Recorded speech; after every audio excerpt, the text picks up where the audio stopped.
So the next thing we're going to do is create an object which is going to attach itself to the path. So the last path we created was a path that moved in a square. So I'm going to create an object and call it object move path 1 or something like that.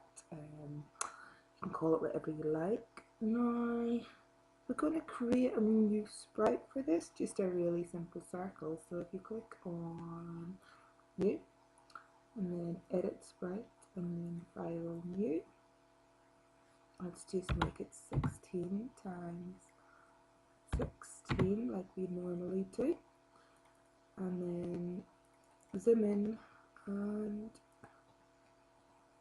we're gonna just make it, I don't know, let's have a wee like circle for change. Okay, so we have our object attached to sprite. Now all we want to do now is to make this move in the path that we created.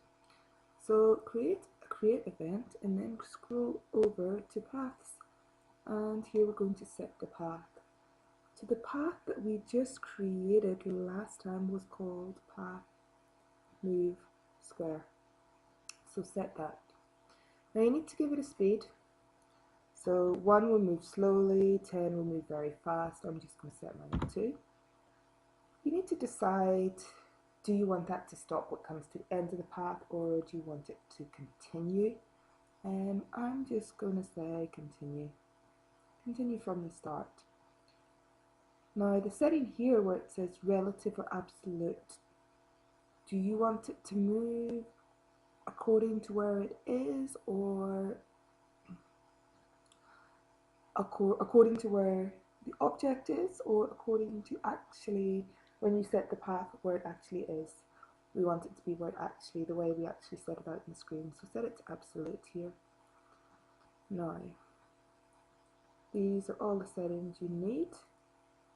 So let's go and go into, let's just check our ring. Nothing here. What I'm going to do is just move on object move path, and I'm going to move it in there. Let's save this and test it to see the circle moving in a path.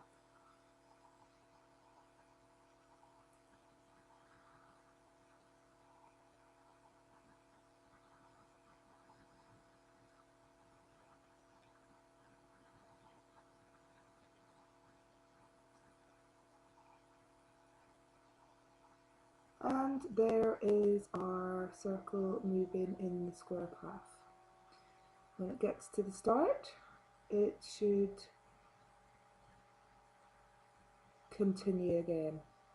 So that's all we're testing now. So we can close that, finish this tutorial.